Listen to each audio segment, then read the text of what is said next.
এইটা আমি বসে বসে মোবাইল চালাতেছি, কিন্তু কেন জানি মোবাইল চালাইতেও ভালো লাগতেছে না। কিছু তো একটা শূন্যতা আছে।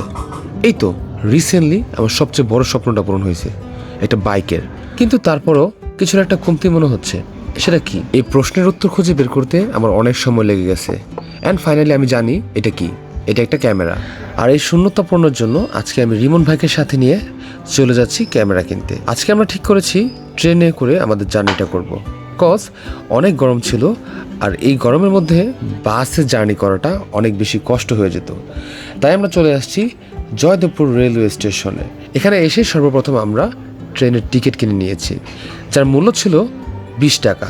আর আমাদের আপাতত ডেস্টিনেশন ছিল ঢাকা এয়ারপোর্ট রেলওয়ে স্টেশন। সেখান থেকে আমরা বাসে করে তারপর আমাদের গন্তব্যে পৌঁছাবো। ট্রেনের টিকিট কিনতে এসে আমরা বুঝতে পারলাম শুধু আমরাই না, আরও অনেক মানুষ ঢাকার উদ্দেশ্যে যাবে, এবং এই মানুষের সংখ্যাটা অনেক বেশি ছিল। আমরা অনেক কষ্টের টিকিট পেয়েছি, আর এখন ট্রেন আসার অপেক্ষা।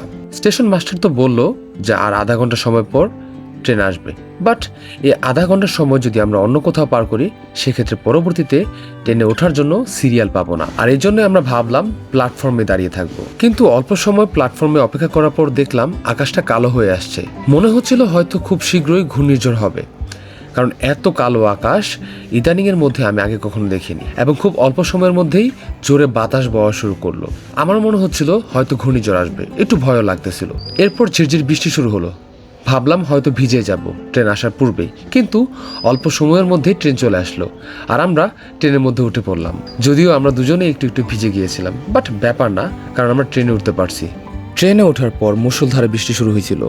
মনে হয়েছিল যে হয়তো অনেক বোরিং একটা জার্নি হবে, বাট আমার লাইফের one of the most beautiful journey ছিল ওইটা। কজ ট্রেনের ভিতর থেকে বাইরের ওয়েদারটা এত সুন্দর লাগতেছিল। একটা ট্রেন জার্নি যে এতটা উপভোগ্য হতে পারে, সেটা এই ধরনের একটা ওয়েদার না পাইলে আমরা কখনোই বুঝতে পারতাম না। অবশেষে আমরা ট্রেনে এসে পৌঁছেছি। স্টোরিটা একটু লম্বা ছিল। ফার্স্টে আমরা যেতে চেয়েছিলাম বাসে, তাই না মাইন ভাই? হ্যাঁ, বাসে প্রচন্ড গরম থাকার কারণে গরম পড়ছে, কুলাইলো না যে বাসে উঠি, এই জন্য আমরা এখানে রেলের মধ্যে আসছি। তো প্রচন্ড গরম পড়ার কারণে ভাবলাম যে রেলে যাই, ঠান্ডা আছে, ট্রেনে করে চলে যাই। এত যে ঠান্ডা বেটা বুঝতে পারে, হঠাৎ করে এই কাল বৈশাখী একই সাথে বৃষ্টি, দুইটা ওয়েদারই আমরা দেখতে পাচ্ছি। অসম্ভব সুন্দর এই বৃষ্টি বিলাসটা আমি আর রিমন ভাই খুব সুন্দরভাবে উপভোগ করছিলাম, কেননা আমরা ট্রেনের গেটের সামনে দাঁড়িয়েছিলাম। আর ট্রেনের গেটের সামনে থেকে অসম্ভব রকমভাবে এই ট্রেন জার্নিটা উপভোগ করা যায়। আর যেহেতু আজকের ওয়েদারটা এত সুন্দর, তাই আজকের ভ্রমণটা আরও বেশি উপভোগ্য ছিল। যদিও দরজার সামনের এই জায়গাটা পেতে আমাদের অনেক কষ্ট করতে হয়েছিল। আমাদের এই অসাধারণ ট্রেন জার্নিটা শেষ হলো বিমানবন্দর রেলওয়ে স্টেশনে। সেখানে নেমেই আমরা একটা বাসে চড়লাম, যে বাসটা আমাদের সরাসরি যমুনা ফিউচার পার্কের সামনে নিয়ে যাবে।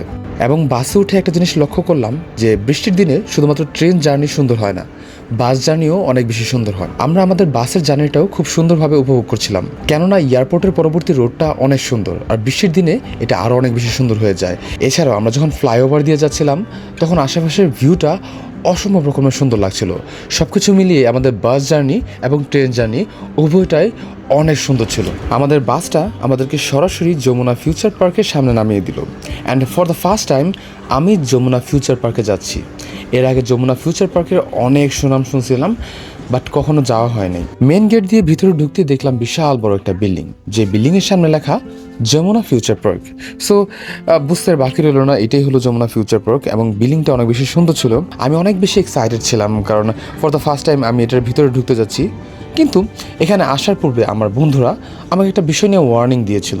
সেই বিষয়টা কি? সেটা হলো তারা বলছিল যে যমুনা ফিউচার পার্ক অনেক সুন্দর এবং ভিতরে ঢোকার রাস্তাটা অনেক বেশি সুন্দর, বাট সমস্যা হলো কারণ এটার ভিতরে ঢুকলে নাকি আর সহজে বের হওয়া যায় না। বাট আমার কাছে বিষয়টা এত বেশি সিরিয়াস মনে হয় নাই, তাই আমি এই বিষয় নিয়ে আর মাথা ঘামাই নাই। ভিতরে ঢুকতেই একটা গ্র্যান্ড অ্যান্ড লাক্সারিয়াস ভাইব আসলো। শুরুতে চোখে পড়লো একটা আর্টিফিশিয়াল ট্রি, যা লাইট দিয়ে খুব সুন্দরভাবে সাজানো হয়েছিল। আমার খুব ভালো লাগছিল জিনিসটা। সেখানে দাঁড়ায় যখন উপরের দিকে তাকাইছি, অসাধারণ একটা ভিউ পাইছি। Wow. Now I understand why Jamuna Future Park is so famous among the people of Bangladesh. যেহেতু প্রথমবারের মতন যমুনা ফিউচার পার্কে আসছি, তাই রিমন ভাইকে বললাম, ভাই চলেন এই যমুনা ফিউচার পার্কটা কতক্ষণ ঘুরে ঘুরে দেখি। সো যেমন কথা তেমন কাজ, আমরা দুজনে মিলে ঘুরতেছিলাম যমুনা ফিউচার পার্কটা। বাট আমি রিমন ভাইকে একটা কথা জিজ্ঞেস করলাম, ভাই এখানে দেখি সব বিদেশি মানুষ, দেশি মানুষ কোথায়? এগুলো দেখি সব রাশিয়া থেকে আসছে, রাশিয়ান। তখন রিমন ভাই বললো, ভাই এগুলো রাশিয়ান না, এগুলো বাংলাদেশি মানুষই, তারা একটু বেশি মডার্ন তো এই জন্য আপনার কাছে রাশিয়ান মনে হয়েছে। তখন আমি বললাম, ও আই সি। এরপর আমরা আরো অনেকক্ষণ ঘোরাঘুরি করছি অ্যান্ড আরো অনেক রাশিয়ান দেখছি, এছাড়াও আরো অনেক অনেক লাক্সারিয়াস শপ আমরা দেখছিলাম। অ্যান্ড একটা জিনিস আমার কাছে খুব ভালো লাগছিল, কিছু কিছু জামা কাপড়ের দোকানের সামনে মানে ভিতরের দিকে অনেক পুরাতন বাইকের কালেকশন, মানে একটা করে বাইক রেখে দিছে অ্যান্ড বাইকগুলো অনেক আগের, যা আমার কাছে পার্সোনাল অনেক ভালো লাগছিল। এই ডেকোরেশনগুলো একটা এলাইট ভাব দিচ্ছিল। ওয়েল, অনেকক্ষণ ঘোরাঘুরির পর আমার কাছে মনে হলো সব দোকানগুলো যেন একরকমই। ফাইনালি আমি বুঝতে পারলাম উই আর লস্ট, আমরা হারায় গেছি।